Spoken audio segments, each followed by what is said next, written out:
안녕하십니까. 저는 서강대학교에서 박사과정 수료한 윤태양이라고 하고요. 오늘 포모대 전승의 역사성 고찰이라는 제목으로 발표를 진행하려고 합니다. 이번 논문과 오늘의 최종 발표는 충주시가 후원하고 충주학연구소에서 주최하는 2024년 충주학 신진연구자 학술연구과제 공모사업의 결과를 바탕으로 이루어졌습니다. 네, 오늘 제가 발표의 주제로 다루려고 하는 포모대라고 하는 장소는 신증 동국여지 승람의 충주목 고적조에 등장하는 장소인데요. 이 신증 동국여지 승람에 따르면 이 포모대는 이 충주목의 남쪽 23리에 위치한 풍류산의 위에 존재했다고 기록이 되어 있습니다. 신증 동국여지 승람의 기록에 따르면 이 포모대는 원래 세간의 전하기를 장미라는 이름의 선녀가 있었는데 그 사람이 스스로를 포모라고 불렀고 그 포모에 대한 소문이 이 당나라의 명왕 곧 현종에게까지 나서 당 현종이 이 도사를 보내서 이 포모를 이 당으로 불러들였고 정왕부인이라고 하는 이름으로 불렀다고 하는 그런 내용의 기록입니다. 여기에 대해서 이 신증 동국여지 승람의 편찬자는 포모 정왕부인에 대한 기록이 삼국사기 성도광 22년 곧 723년에서 이 신라에서 당으로 보냈다고 하는 포정과 정환 이 두 사람 가운데 정환에 대응하는 것이 아니냐라는 이 추론을 제시했고요. 이러한 신증 동국여지 승람의 분석은 굉장히 사실적으로 이 기사를 해석하려고 하는 것으로서 굉장히 날카로운 시선을 반영하고 있다. 이렇게 좀 평가를 할 수가 있을 것 같습니다. 또 이 말씀드린 삼국사기의 기사에서 정환과 같이 등장하는 이 포정과 같은 경우에도요, 이 포모라는 이름이 뒤에 모자를 좀 일반 명사적인 것으로서 좀 해석을 한다고 하면은 앞에 포자를 고유명사적인 것으로서 이 포정에서 유래한 것으로 추정을 할 수 있지 않을까 한번 추측을 해볼 수가 있을 것 같습니다. 이 포모대의 위치에 대해서는 포모대와 포모대가 위치한 풍류산의 위치에 대해서는 굉장히 문헌과 지도, 사진 등의 자료에서 다양하게 나타나고요. 이곳을 정리를 하려고 해도 한 3군데 정도로 정리를 해야 되는데 여기에 대해서 양상이 굉장히 복잡하기 때문에 여기 대소원명 문주리, 동양면 하천리, 살미면 도계리 이런 곳에 대해서 이 풍류산에 대한 전승이 전해지고 있었다. 이 정도로 말씀을 드리고 이곳은 제가 추후에 별도의 논문으로 작성을 할 계획입니다.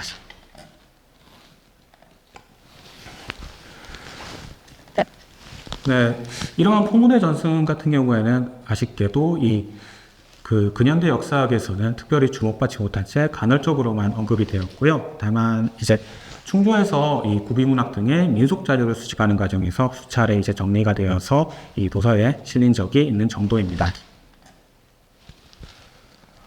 이 말씀드린 이 삼국사기 성도광 22년조 같은 경우에는 비슷한 내용으로 이 신라에서 여인 2명을 이 당에 보냈지만은 당현종이 이 2사람을 돌려보냈다고 한 이를 이 삼국사기보다는 1년 9개월 정도 늦은 724년 12월에 중국 문헌인 책보원기에서 그 시기에 보냈다고 기록이 되어 있고요. 한편으로 삼국사기는 723년서를 정설로 수록을 하면서도 이 정환비라는 지금은 전해지지 않는 금성문을 인용을 해서 정환 등이 742년에 당으로 들어갔다라고 하는 이설을 소개를 하고 있습니다만은 여기에 대해서는 별도로 뒷받침할 기록이 확인되지는 않았습니다. 또 당해요라는 기록에 따르면은 722년 이후 신라 당의 교류가 조금 더 빈번해지고 활발해졌다. 이런 양상이 확인이 됩니다. 그래서 기존의 연구에서는 이 722년 이후에 신라와 당의 관계가 활발해지는 양상을 보여주는 자료로서 삼국사기에는 723년에 일부 기록이 되어 있는 이 사건을 언급을 하기도 했고요. 삼국사기가 이 책부원기보다 문헌의 연대가 비교적 높고 또 삼국사기가 작성될 때 책부원기를 참고까지 했기 때문에 원전으로서는 책부원기의 가치가 높다고 보고 연대를 책부원기를 따라서 724년 12월에 발생한 사건으로 파악을 하는 연구가 대부분이었습니다. 반면에 이 삼국사기에서 이설로서 제시한 742년 파견설은 거의 주목을 받지 못했습니다. 저는 이전의 연구에서 이 책부원기에서 나타난 여인 2명을 720년대에 보냈다고 하는 기사와 포정과 정환에 대한 기사는 서로 분리되어야 된다고 좀 생각을 하고 이 742년이라는 정한비의 연도에 맞춰서 기사를 조금 둘로 나눠서 정리를 해야 되지 않나 하는 의견을 제시를 했는데 그 전에는 이제 그 포문의 전승에 대한 자료 등을 접하지 못했기 때문에 여기에 대해서는 조금 막연하게 추측을 남기는 정도로만 그 언급을 했었습니다. 그렇지만은 이 포문의 전승의 내용을 함께 고려할 때 관련된 자료들을 정리를 하면 이 말씀드린 것과 같이 이 포정과 정환에 대한 기사를 742년의 일로 720년대 여인 2명과는 조금 분리를 해서 보는 것이 조금 더 설득력을 얻지 않나 생각을 하는데요. 말씀드린 이 742년서를 지지한다고 볼 수 있는 사료 중에 하나로 언급할 수 있는 것이 2009년 중국 대당 서시박물관에서 존재를 공표한 황보봉원묘지라는 자료입니다. 이 자료는 이 당나라의 도교계 인사 황보봉원의 일생을 기록한 자료인데요.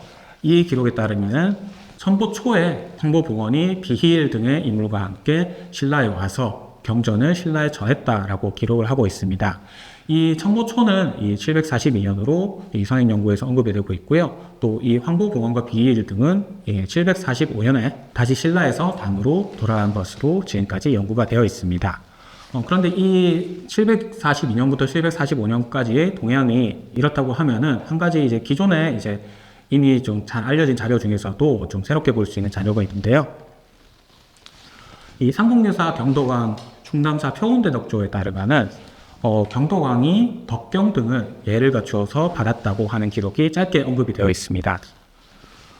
이 덕경은 이 도덕경으로 대체로 언급이 되고요. 삼국사기 같은 경우에는 신라왕이 이 중국으로부터 도덕경을 전달을 받은 기사가 경도강보다 앞대인 이 효성왕 제위 2년 738년 4월에 있었던 일로 기록이 되어 있기 때문에 이 사건에 맞춰서 경도강이 아니라 효성왕 때 사건으로 좀 정리를 해야 된다.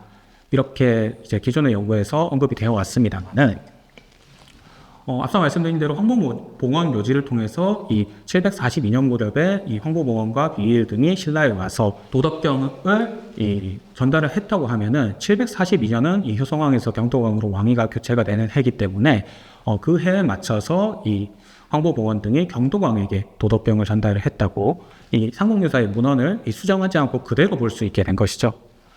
그렇게 본다고 하면은 이 742년이라는 해가 굉장히 중요한 의미를 갖는다고 볼 수가 있는데요. 이와 관련해서 또 이제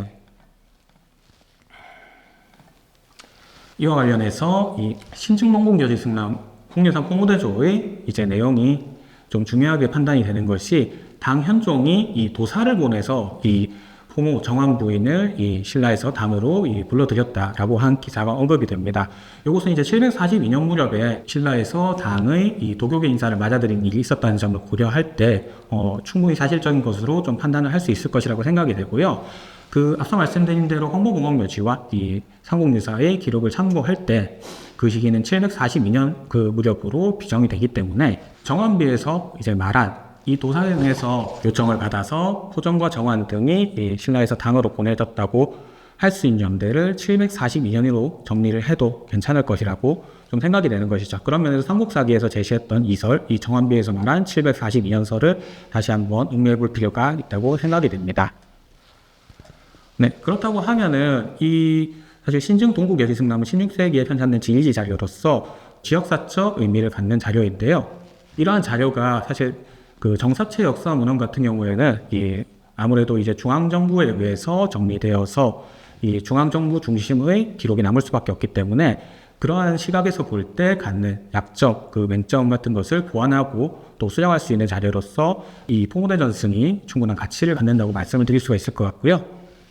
또 이 앞서 말씀드린 것 같이 이 포무대 전승이 원형이 됐다고 여겨지는 이 포정과 정원의 활동은 이 8세기 전중엽의 신라와 당 사이에 이 사절 교환 속에서 확인이 되는 사례이기 때문에 양국 사이에서 진행된 동아시아 속의 국제관계로 보여준 사례로서 이 포무대 전승을 이제 인리 부여를 충분히 할 수 있을 것으로 생각이 됩니다.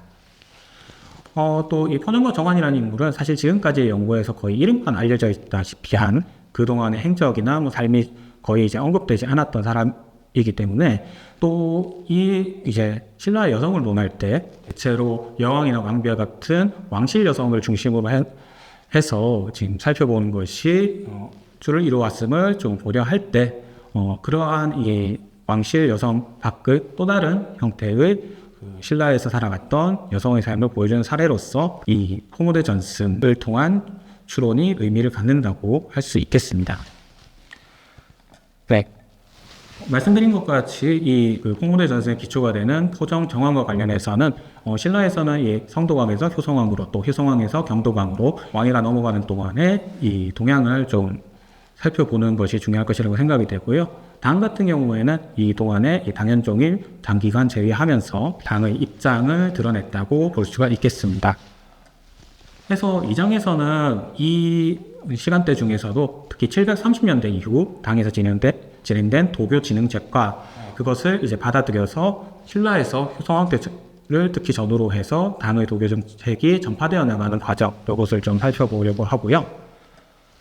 네, 이렇게 해서 좀 742년설이 좀 설득력을 가질 수 있게 된다고 하면은 그 전후로 해서 조금 더 정확하게 사절 파견의 흐름을 정리를 해서 도사가 정확히 언제 파견됐을 것인가 요거에 대해서 3장에서 조금 검토를 해보려고 하고, 같은 장에서 이 사절이 왕래할 무렵에 양국 관계는 어떠했는가, 그 속에서 이 포정과 정원의 활동은 어떤 의미를 갖는가 요거를 좀 살펴보려고 합니다. 다음으로 4장에서는 그 활동이 어떠한 기반의 근거에서 이루어졌는가를 살펴보는 차원에서 이 당시 이제 8세기 전반에 중원소경으로 불렸을 것으로 추정이 되는 충주 지역의 산신신앙을 특히 이제 인접한 제천 지역의 월강사지 월랑산사 탑비령과 비교대조하면서 그 의미를 찾아보려고 하고요. 네, 마지막으로는 이 사실 이제 양국 간의 사절 교환이라고 하면은 신라 중앙과 당 중앙의 관계로 기본적으로 설정이 되는데, 어떻게 해서 이 중원소경과 연고가 있는 것으로 파악되는 이 포정과 정환이 이 신라에서 당으로 향하게 되었을까? 이것을 좀 지역사회 측면에서 살펴보면서 그 기원을 찾아보고자 하고, 또 이후에 이 지역사회에서는 포정과 정환을 어떻게 기억해 나갔는가? 이 문제에 대해서 마지막 5장에서 한번 살펴보려고 합니다. 네, 해서 이제 2장을 통해서 우선은 이 포모드 전승과 그 기초가 되었다고 여겨지는 포정 정환에 대한 기초적 자료들을 한번 살펴보려고 하는데요. 이미 말씀드린 것과 같이 이 문제를 살피는데 가장 기초가 되는 자료는 삼국사기 성도관 22년 3월초일 것입니다. 그런데 이 기사와 관련해서는 중국에서 작성된 문헌인 책구원기의 신랑서에 이 무렵에 이 신라에서 당 현종에게 여인 2명을 보냈다고 하는 유사한 형태의 기록이 확인이 되고요. 둘 중에서도 시기와 내용이 조금 더 자세한 것은 책구원기 쪽이지만은 조금 더 간략한 신랑서 쪽을 아마 삼국사기에서 조금 더 직접적으로 참고를 한 것으로 판단이 됩니다. 그래서 이 삼국사기의 원형을 찾는다고 하면은 좀 신랑서를 이제 조금 살펴볼 필요가 있지만은 원전으로서 조금 더 가치가 높은 것은 아무래도 책구원기 쪽이겠다, 이렇게 좀 정리를 할 수가 있을 것 같습니다. 네, 그래서 이 두 자료는 조금 장황하지만 정리를 하면은 신라에서 여성 2명을 보냈는데, 당 현종이 그 사람이 왕의 고자매라고 하면서 이 두 사람이 이 고향을 떠나서 좀 슬퍼하는 마음을 어떻게 이제 좀 모른 척 할 수 있겠느냐 하면서 이 당 현종이 그 두 사람을 돌려보냈다라고 하는 기록이고요. 기본적으로 당 현종이 이 두 사람을 긍휼히 여기는 마음으로 이 덕을 베풀어서 이 두 사람을 돌려보냈다고 하는 기조로 기술이 되어 있습니다. 내용이 길지만은 이 책구원기 내용 중에서도 이 당현종이 두 여인에게 봉작과 상을 더하였다, 흑포를 더하였다 라고 하는 기록을 조금 기억해 두시면 이후의 내용을 이해하시는데 조금 도움이 되실 것 같습니다.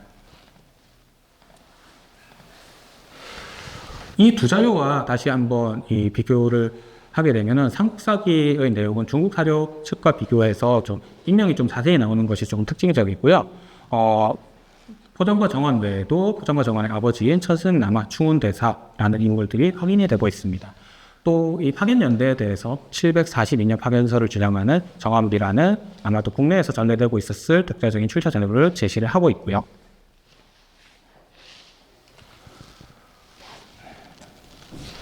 이 742년설 같은 경우에는 지금까지 연구에서는 거의 논의되지 않았습니다만은 앞서 말씀드린 황보공원 묘지 또 상국민사의 그 재발견을 좀 통해서 살펴보면은 이 742년 전후로 해서 당에서 직접 도교계 인사를 파견해서 도덕경을 전달하는 등의 활동을 했다고 하는 점에서 굉장히 의미가 있는 그 가설이라고 생각이 되고요. 마찬가지로 포모드 전승에서도 이 도사가 파견되어서 이 포목 정한 부인이 당에 보내졌다고 기록을 하고 있는데, 이것을 742년 전후의 사건으로 생각을 한다고 하면은 서로 이제 기사가 이 시대적 분위기에 맞춰 조응하는 것으로서 좀 이해될 수 있을 것이라고 생각이 됩니다.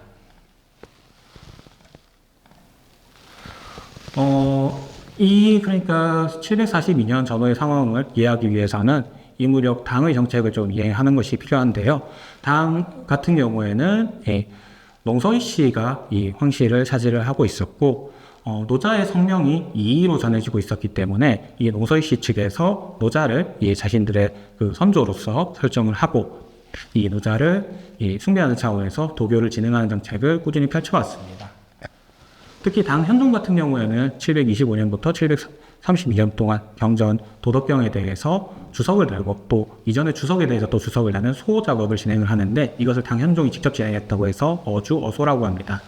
이 732년에 도덕경에 대한 어주 작업이 완료가 되고요. 735년에 이 도덕경에 대한 어소 작업이 완료되어 반포가 되었습니다. 그리고 733년에는 앞서 말씀드린 도덕경 어주본을 이 집집마다 소장을 하라고 지시를 하게 됩니다. 이러한 당의 도교 진흥책은 곧 당의 동방인 신라로도 전파가 되었다고 여겨지는데요. 737년 초에 신라의 성도왕이 사망하고 효성왕이 즉위하면서 이 당 쪽에 성도왕의 사망을 알리고 이 효성왕에 대해서 새로 책봉을 해주기를 요청하는 사절이 파견이 됩니다. 이에 대해서 이 당현종은 굉장히 환대를 하면서 형숙이라는 인물을 신라로 보내게 되는데, 그때 형숙이 당신은 이제 학술로서 공론한 데 뛰어나기 때문에 그 나라에 가가지고 병전을 강연을 해서 이 당나라의 유교가 흥성을 알게 하라라고 이제 말했다고 기록이 되어 있습니다. 그래서 이 형숙은 이 747년 연중에 이 신라에 도착했을 것으로 이 추정이 되고 있고요. 738년 4월에는 이 형숙이 효성왕에게 도덕경을 전달을 했다고 기록이 되어 있습니다. 이 형숙 같은 경우에는 당나라의 국립교육기관인 국자감 중에 한 학과라고 할 수 있는 이 사문학의 조교 경력자였고요. 또 왕필의 주역양례라는 책에 주석을 붙인 적이 있는데, 이 왕필 같은 경우에는 도덕경 주석가로도 이름을 나눌 인물이기 때문에 형숙이 어떻게 해서 도덕경을 전달하게 되었는가를 이해하는 좀 단서가 될 것으로 판단이 됩니다. 또 당시 당에서는 이 도교 진흥책과 동시에 과거제를 개편해서 노자 책을 이 과거제 과목으로 올리고, 또 733년 이후에는 국자감 사문학에 대한 이 개방 정책을 펼치면서 일종의 개혁 정책을 실시를 하게 되는데, 형숙의 여러 경력과 이 학문적인 성취를 고려했을 때 형숙은 이 도덕경으로 엿볼 수 있는 도교, 그리고 이 당 현종의 원사에서 볼 수 있는 유교의 전파뿐만 아니라 당에서 수행되던 개혁 정책과 당의 사상적 기조 이런 것들을 전반적으로 다 전달하려고 했던 의지를 반영을 한 것으로 좀 판단이 됩니다. 그렇지만 이 신라 같은 경우에는 이미 유교 질서에 대해서는 조금 익숙해져 있었던 반면에 이 도교에 대해서는 조금 생소하게 받아들였을 것이라고 생각이 되는데, 해서 이 무렵에 이 새로운 정책으로서의 의미는 당에서 이 도교와 관련된 정책들을 전달을 했다고 하는 것이 큰 의미를 가진다고 볼 수 있겠죠. 그래서 이 742년 무렵에 황보봉원 묘지 등을 통해서 이 당에서 도교계 인사를 직접 파견했다고 하는 내용이 확인되는 것이 특별한 의미를 갖는다고 할 수 있고요. 그래서 양국 관계가 심화되면서 730년대 이후에 특히 이제 신라에서 도교에 대한 이해가 심화되고, 그 무렵 이 742년을 전후로 해서 신라에서 도사를 받아들이게 되고, 포정 정원의 파견도 그 맥락 속에 있었을 가능성이 높다고 할 수 있겠습니다. 그렇기 때문에 이 포정 정원에 대해서는 삼국사기 이설인 742년을 따라서 이 책봉원기 신당서에 보이는 720년대 파견된 그 여인 2명, 왕의 고자매로 지칭이 되는 두 사람과는 조금 분리해 볼 필요가 있지 않을까, 이렇게 좀 생각을 해볼 수가 있을 것 같습니다. 이렇게 본다고 하면은 조금 더 의미를 부여를 할 수가 있는 것이, 신라에서 여인 2명을 보냈다고 하는 기사의 결말이 조금 두 유형으로 좀 나뉜다고 좀 정리를 할 수가 있을 것 같은데요. 앞서 말씀드린 이 책봉원기 신당서 삼국사기의 본문 같은 경우에는 여인들이 신라로 돌아오는 과정이 분명히 이제 기술이 됩니다. 이것이 당 현종의 어떤 덕을 묘사를 하기 위한 것이라는 점을 생각을 하면은 사실 이것은 이야기의 화두로서 절대 빠질 수 없는 것이기도 하고요. 반면에 이 정환비 같은 경우에는 당으로 들어갔다라고만 이제 언급을 하고 있고, 또 신증 동국 여지승남 같은 경우에도 이 포모가 당으로 가서 정한부인으로 불리게 된 이후에 신라로 귀국했다거나 이후의 행적이 기록된 내용이 전혀 확인이 되지 않습니다. 그렇기 때문에 이 여인들이 신라로 돌아왔음이 확실한 유형과 그렇지 않은 유형들로 나누어 볼 수가 있는 것인데요. 이전과 같이 이 기록의 어떤 양상이 둘로 나뉜다는 점을 고려하면은 역시 마찬가지로 포정 정원과 이 720년 여인 두 사람, 이 둘은 이 분리해 볼 필요가 있지 않은가, 이렇게 조금 생각을 해볼 수가 있을 것 같습니다.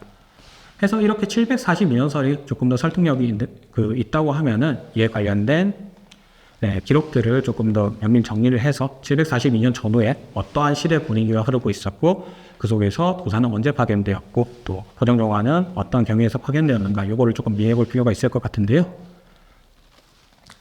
사실 이 도사가 파견된 시기와 관련돼서는 조금 더 이제 고민을 해볼 필요가 있는 것이, 정원비에서는 정원 등이 보내진 시기를 서기로 환산하면 742년이 되는데 효성왕 6년이라고도 기록을 하고 있습니다.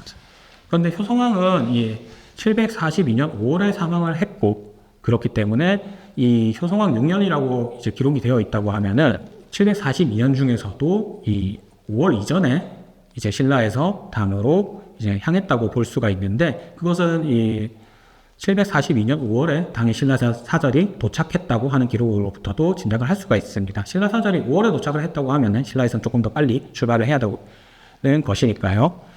반면에 비일과 황보북원 등은 앞서 말씀드린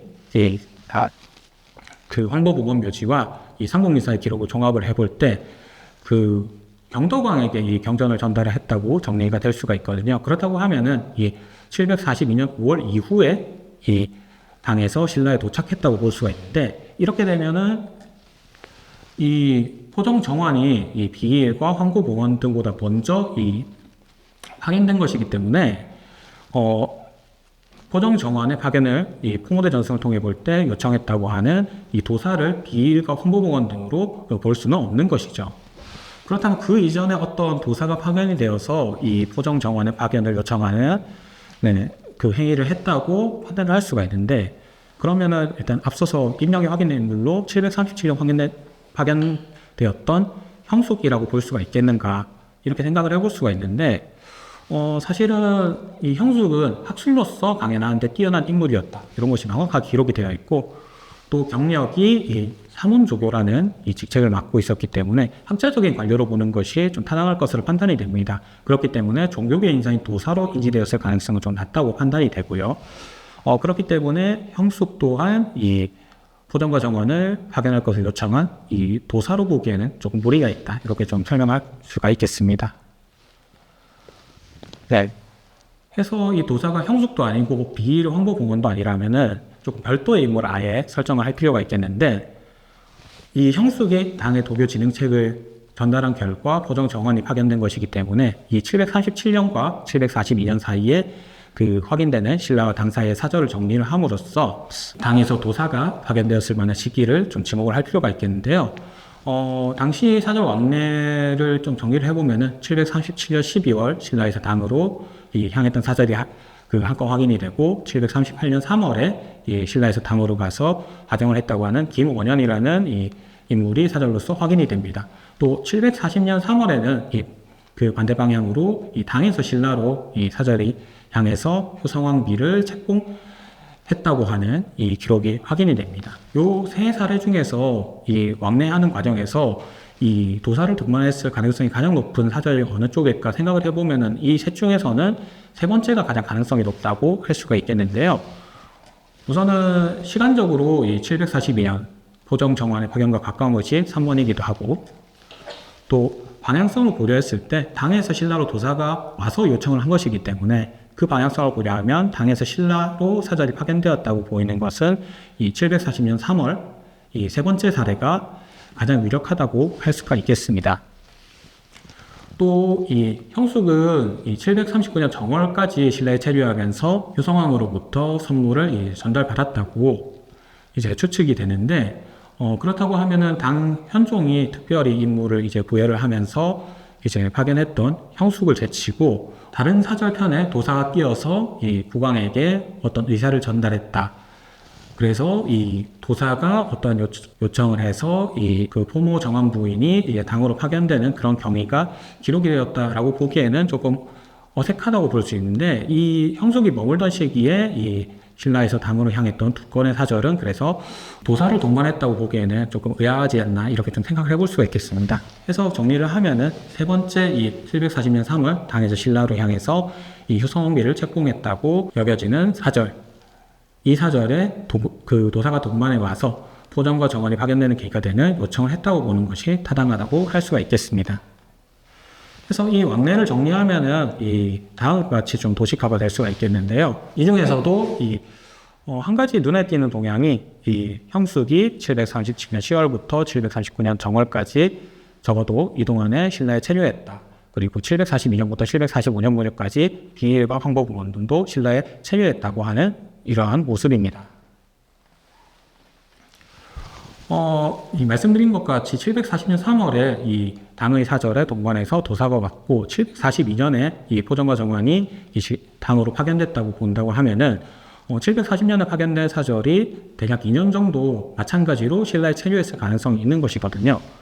그런데 이것은 이 효성왕 전때 이제 왕인 성동왕 때 후기의 동향을 고려했을 때 이 무렵에 이 성동왕 때 후기에는 신라에서 당으로 왕족 수기를 파견을 해서 이 신라 사절이 이 당에서 일정 기간 동안 체류를 하는 모습이 확인이 된다는 점을 고려할 때 굉장히 흥미로운 대비를 이룬다고 할 수가 있겠습니다.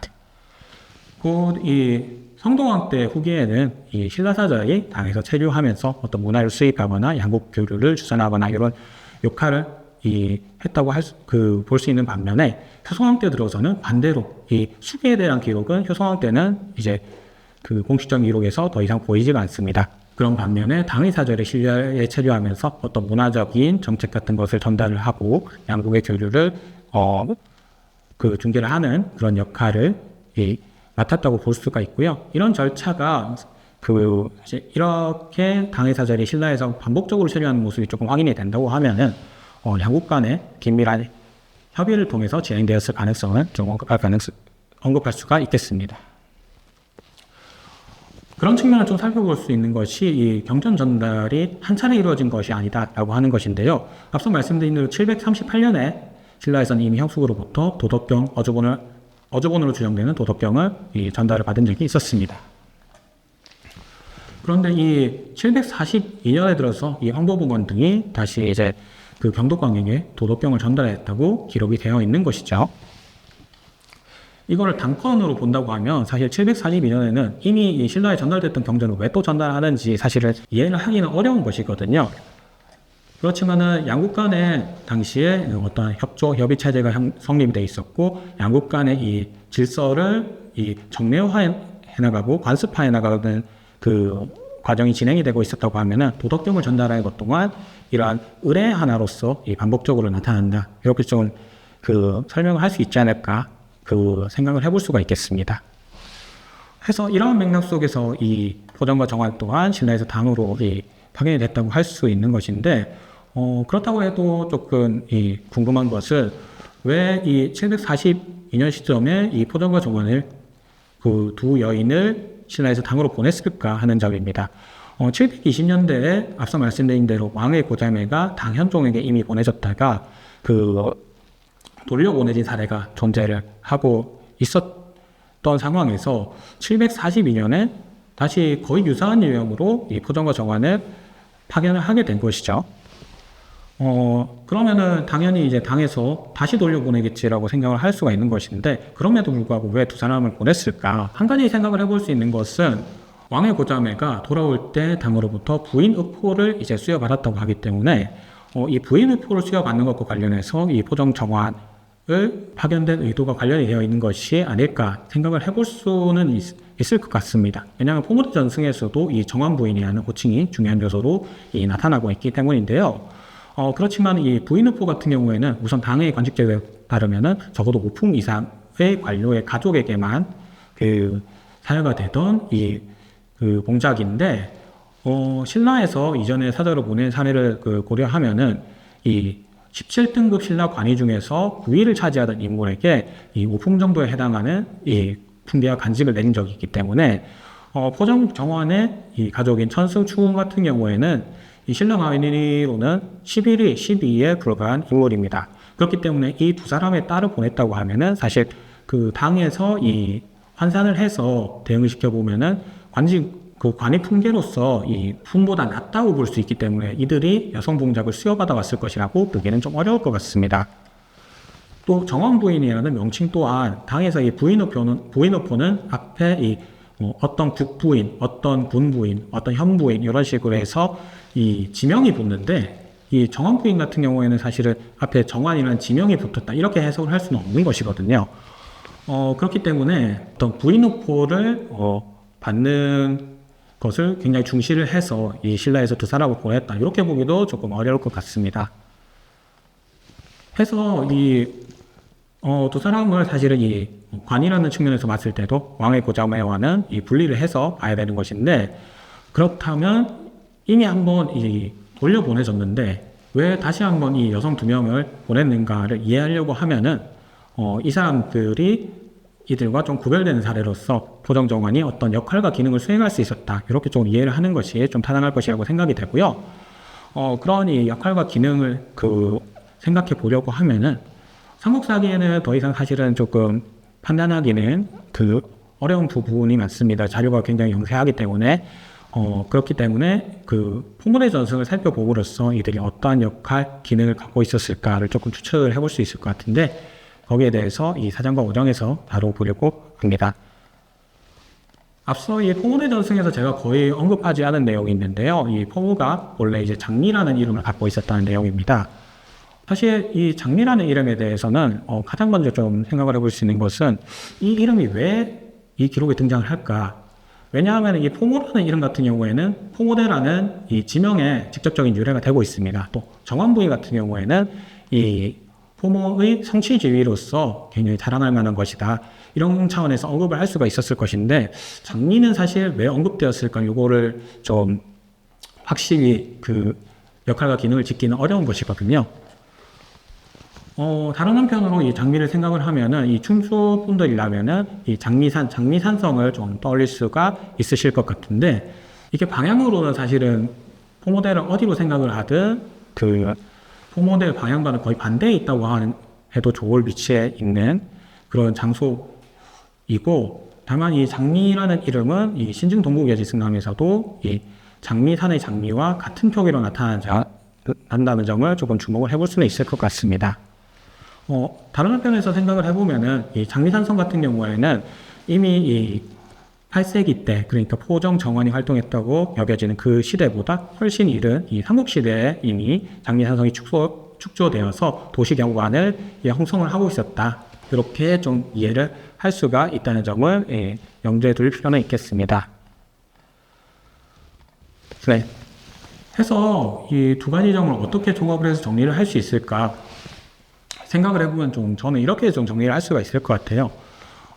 장미라는 이름이 풍류산에서도 나타나고 또 장미산에서도 나타난다는 점을 고려를 할 때 충주 외곽에 대해서 굉장히 넓은 범위에서 이 장미에 대한 전승이 전해지고 있었다. 선녀로서 이 장미의 이름이 전해지고 있었다. 좀 이렇게 기반이 깔려 있었다.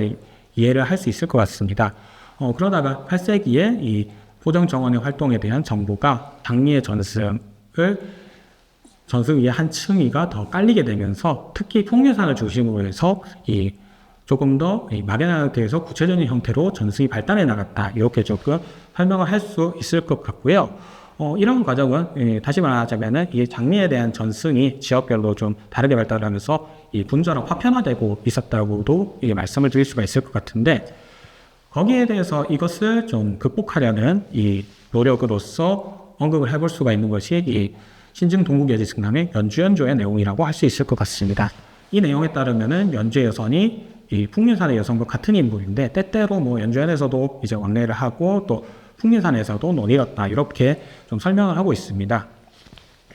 해서 이렇게 신앙이 산신에 대한 신앙이 좀 분절이 되었지만은 이 여선은 곳곳을 누릴 수 있는 존재로서 과거와 같이 산악신앙을 연결해 볼 수 있다. 이런 시각을 제시함으로써 이 신앙의 파편화를 좀 그 극복하려는 노력이 경주되고 있다. 이렇게 볼 수가 있을 것 같습니다. 다른 한편으로 이 당시 신라의 산천제사와 관련해서 인접한 제천에서 확인되는 월광사지 월광선사 탑비를 확인을 해볼 수가 있을 것 같은데, 이 탑비의 내용은 가운데 좀 중요하게 여겨지는 것은 태종무협왕 때 이 신라에서 산시에 대해서 이 봉작을 내리고 이들에 대해서 제사를 지냈다고 하는 내용입니다. 제천시 같은 경우에는 제천시 여기 그 월광사지가 위치한 이 제천시 한수면의 경우에는 남한강 수원으로 이 충주와 연결되는 지역일 뿐만 아니라 1914년에 그 지방 조직이 재편되기 전까지는 이 충주에 속하된 지역으로서 충분히 지리적으로 좀 연속적으로 생각을 해볼 수 있는 지역이라고 판단이 되는데요. 그럼에도 불구하고 여기서 조금 특이하다고 볼 수 있는 점을 꼽는다면은 여기 신관이라는 표현을 조금 얘기를 해볼 수가 있을 것 같습니다. 이 신관 같은 경우에는 당시에 관직 생활을 하던 인물이 대체로 이 남성이라는 점을 고려를 하면은 이 신을 좀 남성 인격으로 이해를 하고 있었다. 좀 이렇게 설명을 할 수 있을 것 같은데요. 이러한 양상은 이 오학의 신에 대해서 오학신군이라는 표현을 사용함으로써 이 신무화 대비시켜서 남성 인격이라는 점이 조금 더 부각된 그 삼국유사 그 선도성모 수의불사조의 내용과도 좀 같이 이해를 하면은 당시 신라의 제사제도에서 보이는 좀 경향성 같은 것을 조금 이해를 할 수가 있을 것 같습니다. 네, 해서 이 월학이나 이 오학 같은 경우에는 신라에서 제사를 모실 때 두 곳의 이 산신을 남성 신격으로 좀 모시는 양상이 좀 확인이 되는 것 같다. 이렇게 좀 추측을 해볼 수가 있을 것 같습니다.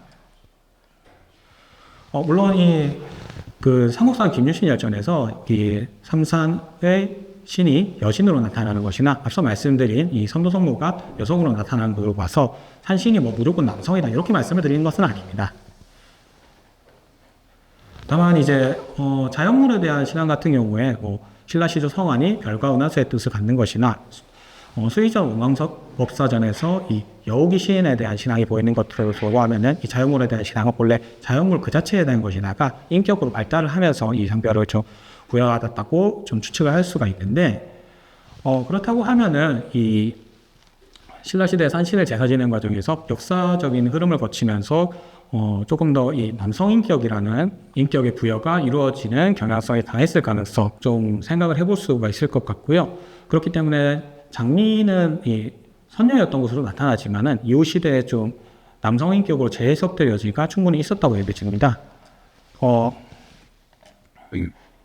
그건 이제 1980년대 이후 수집된 민속 자료를 통해 볼 때 이 장미산 보련산 설화에서 장미가 아들로 보련이 딸로 나타나는 점을 통해 볼 때 장미산이 이 남성으로 재해석된 사례가 실제로 확인된다는 점에서도 충분히 그렇게 생각을 할 수가 있고요. 그런데 이 풍림산 포모대 같은 경우에는 앞서 말씀드린 대로 포정과 정원의 활동을 통해서 당에서 정원부인이라는 의포를 부여받았다는, 이게 사실로는 볼 수 없더라도 그러한 인식이 있었으면 확인이 되는데, 그렇다고 하면은 이 당시 이제 국제 질서 속에서 신라의 권위로도 이 당의 권위를 함부로 건드릴 수는 없는 것이거든요. 그렇기 때문에 정원부인이라는 칭호가 신라의 어떤 정책적인 경향성을 뛰어넘어서 여성 산신으로서 정한 부인으로서 포모가 자기의 지위를 유지하는데 좀 기여했을 가능성을 좀 생각해 볼 필요가 있겠습니다. 네. 다음으로 이렇게 이 중원소경 인근의 산악신앙을 이러한 기저로서 좀 이해를 할 수 있다고 하면은 이 구체적으로 중원소경 지역사회 내에서 포정정원은 어떠한 위치에 있었을지를 좀 생각을 해봄으로써 당시 사절로서 어떤 경위로 이 포정과 정환이 동반하게 되었는지 여기에 대해서 좀 분석을 해볼 수가 있을 것 같은데요. 네. 이 중원소경 같은 경우에는 이 중원소경은 소경의 그 중심지인 읍중과 또 그러한 중심지에서 벗어난 외곽의 읍외로 구분이 됐을 것이라고 좀 생각이 됩니다. 이 읍의 거주민 같은 경우에는 신라 중앙의 육부에 이제 편접되지 못하고 신라의 지방민에 대해서 별도로 수행하던 외위 제도가 폐지된 이후에는 이 중앙 그 신라 중앙과 마찬가지로 경위를 수여받기는 했지만은 골풍제도 내에 편성되지는 못했을 것이다. 이렇게 추측이 되고 있습니다. 말씀드린 것과 같이 이 풍신사 같은 경우에는 어떤 곳에 위치하든 중원소경의 중심지라고 할 수 있는 읍중에서는 벗어난 읍에 위치했다고 할 수 있고요. 그렇다고 하면은 이 포정과 정원에 대한 전승이 풍류산에서 전해지게 된다는 이 읍에와 밀접한 관련이 있는 이 어떤 일가나 어떤 지역 연고 같은 것이 좀 작용을 했다고 좀 생각을 해볼 수가 있겠죠. 예. 앞서 말씀드린 대로 천승충원 같은 경우에는 이 읍에 거주한 것으로 좀 추측을 해볼 수가 있는 한편으로 이 남아와 대서원이라고 하는 이 경위를 소지했다고도 이제 기록에서 확인을 할 수가 있는데요. 그러한 조건을 그렇다면 다 갖추는 이 읍에 거주하면서도 경위를 소지할 만한 인물이 누가 있었을까 생각을 해보면은 이 삼국사기 옥사조에 따르면 촌주라고 하는 지방의 위력자들이 이 골품의 최대 5품에 대응하는 관이로 한사람은 대남아 10위까지 이제 대응시켜 볼 수 있는 그러한 지위에 있었다고 하는데 이 관이와 읍에 거주했을 것이라고 추측이 된다는 그러한 점을 고려하면은 천승과 충원이 천주가 아닐까 좀 이렇게 추측을 해볼 수가 있을 것 같습니다. 또 한 가지 생각을 해볼 점은 앞서 말씀드린 대로 중앙기계 선열 교환에서 어떻게 이제 중원소경의 인물로 추정되는 호전 정환이 끼이게 되었을까 생각을 해봤을 때 어떤 중원소경의 어떤 고유한 문화적인 요소 이런 것들을 좀 생각을 해볼 수가 있을 것 같은데 잘 아시다시피 이 550년대 이 가야 여민 출신의 우르기 이 충주에 머물면서 지금의 이 이름난 탕검대와 같은 곳에 대한 전승을 남겼었고요. 우르과 같은 인물로부터 비롯된 어떤 음악적인 전통은 668년에도 국원에서 이 향연을 벌일 때 가야의 춤을 추어서 이 포상을 받은 인물이 나타나는 점에서 좀 추측을 해볼 수가 있습니다. 곧 우르기 활동한 연대 이후 100년이 넘게 지난 이후에도 충주에서 국왕의 시각으로 봐서도 인정할 만한 음악 문화를 향유하고 있었다. 이렇게 좀 추측을 해볼 수가 있겠죠. 이 당시 이제 당에 조금 수요라는 것을 생각을 해봤을 때 황보봉원이라는 인물은 이제 어릴 때부터 경군의 율에 맞추었다라고 묘지에 기록이 되어 있는데 이 경군의 율이라는 것이 이 경방이라는 인물의 고사에서 비롯돼서 음악과 관련된 재능을 말하는 이러한 표현입니다. 또 이 황보봉원이 신라에 파견될 때의 지위가 병전의 낭송 및 합창과 관련된 것으로 추정되는 동송이라는 지위에 올라 있었고요. 그래서 이러한 점을 종합적으로 고려할 때 당 측에서 이 도교 의례를 수행하려고 하는 과정에서 음악에 대한 수요가 있었을 가능성이 있다. 그래서 이 관련된 황보봉원이라는 인물 등이 파견되었었다. 또 중원소경까지 시야를 넓혀서 인물을 찾은 이 계기에 대해서도 중원소경에서 이러한 음악적인 수요를 충당을 할 수 있는 어떤 음악적인 전통이 유지되고 있었던 지역이 중원소경이었기 때문에 그러했다. 이렇게 좀 추측을 이어나갈 수 있지 않을까입니다. 또 한 가지 생각을 이제 해볼 수가 있는 것은 포모라고 하는 칭호인데요. 요 포모는 앞서 말씀드린 것처럼 이 포정에서 비롯한 포에 이 모라는 칭호가 붙은 것이 아닐까 좀 추측을 해볼 수가 있을 것 같습니다.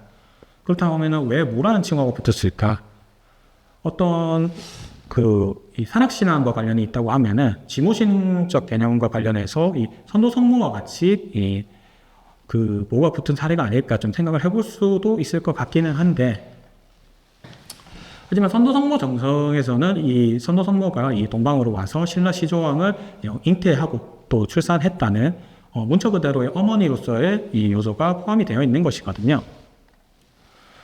반면에 포모대 전승에서는 이런 잉태와 출산 같은 요소는 확인이 되지 않기 때문에 이 일을 선도성모와 비교를 해서 직결시켜 볼 수 있다. 이렇게 보기는 조금 어려울 것 같습니다. 그렇다고 하면은 어떠한 데서 모라는 요소를 찾아야 될까 좀 이렇게 고민을 해볼 수가 있는데, 거기에서 이 신라 관원으로서 나타나는 모의 존재에 대해서 생각을 해볼 수가 있을 것 같습니다. 이 모는 주로 이 직무를 생산하는 부서에서 나타나지만은 유모나 비군이든 이제 불교계 여성이사를 관리하는 것으로 추정되는 안희전의 사례로 봐서 꼭 이 직물 생산 부서에만 있지는 않았다. 여성 관원으로서 이 모라는 명칭이 조금 넓은 의미에서 쓰일 수 있었다. 이렇게 좀 추측을 해볼 수가 있을 것 같고요. 그렇기 때문에 전체적으로 정리를 해보자면은 이 포정과 정환 또한 이 소가 관하에서 모로서 복무하는 인물이었고, 또 천주의 딸이었고, 이 음악적 이 기회에 재능을 갖추고 있었던 인물이었다. 이렇게 좀 종합적으로 추측을 해볼 수 있지 않을까 좀 생각을 합니다. 이후에 이제 아마 이 포정과 정환이 이제 신라를 떠난 이후에는 앞서 말씀드린 대로 이 도교적인 수요에 의해서 이 두 인물이 이제 파견된 것으로 추측을 할 수 있다면은 당 도교계에는 여성 도수로서 이 여관이 존재했기 때문에 신라를 떠난 이후에는 그들 또한 그러한 조직에 소속되지 않았을까 추측을 해볼 수 있을 것 같습니다. 다만 이후에 이제 그 포정정환이 어떠한 삶을 살았는가 여기에 대해서는 좀 확인할 수 없고 신라와 당의 도교적인 교류에 대해서도 이 경동왕 때는 이 황보부분 묘지의 시점 이후에는 좀 확인하기 문자 그대로 사례 자체를 찾기가 굉장히 힘들어집니다. 해서 이 포정정환이 이후에 어떠한 삶을 살았는가에 대해서 좀 추측하기도 많이 어려운 상황이고요. 다만 이제 정원 부인이라는 칭호가 앞서 말씀드린 대로 이 당에서의 이 의포를 수여하는 사례와는 좀 많이 어긋나 있다 이렇게 좀 말씀을 드렸는데 그렇다고 하면은 이 정원 부인이라는 칭호는 아마도 이 740년대 시점에서 봤을 때 720년대가 그렇게 먼 시점은 아니죠. 그 사례를 참고를 해서 이 740년대에 신라를 떠난 이 포정과 정환에 대해서도 이 부인호를 수여받았다고 하는 어떤 지역민들이 천순과 충원을 비롯한 인사들을 그 위로하기 위한 그러한 전승을 만들어내지 않았을까 좀 이렇게 생각을 해볼 수가 있을 것 같고요. 또 이 지역민들이 아마 이 두 사람을 기억하기 위해서 정환비를 건립을 했을 것이다. 요거는 조금 강하게 추측할 수 있지 않을까 이렇게 좀 말씀을 드릴 수가 있을 것 같습니다. 그 분명히 이 정환에 대해서 이 기념하는 이 기억하는 행위가 있었던 것이고요. 이후에 이 풍류산이라는 지역을 중심으로 해서 장미, 보무, 정환 부인 등에 대한 이야기가 또 모이고 일정 부분 섞이면서 조금은 그 정확성이 희석되기도 했지만은 신증 동국의 기승남의 작성 이전에 이 포고대 전승으로서 성립해 있었다. 네, 그렇게 말씀을 드릴 수가 있을 것 같습니다. 이후에 이제 확인되는 기록을 통해 보면은 이 20세기 초까지도 충주의 전승으로서 이 포고대 전승은 계속해서 살아 움직이는 것으로서 재생산되고 있었다. 그러한 측면에서 이 포고대 전승의 의의를 설명할 수 있을 것이라고 하겠습니다. 네, 이상과 같이 아마 이제 포고대 전승이 어떠한 역사적인 의미를 갖고 그것이 이제 어떻게 형성이 되었는가에 대해서 발표를 정리할 수 있을 것 같은데요. 저로서는 이전에 좀 연구해서 그 막연하게 추측으로만 남겨뒀던 부분을 이 포고대 전승을 접함으로써 굉장히 구체화시킬 수 있게 되어서 굉장히 매 순간이 좀 그 기뻤고 또 놀랍던 순간이었습니다. 포정과 정환이라는 지금까지 주목받지 못했던 어떤 인물의 상을 복원을 함으로써 이 충주 지역사회에서 이 사람들의 이름을 기억을 함으로써 이후에 문화적인 활동과 관련해서도 많은 활용을 하실 수 있는 사례가 되지 않을까 생각을 하고요. 그렇기 때문에 저로서는 이 충주를 만나고 포고대 전승을 만날 수 있어서 굉장히 영광스럽고 감사했습니다. 네. 이상으로 발표를 마치도록 하겠습니다. 네.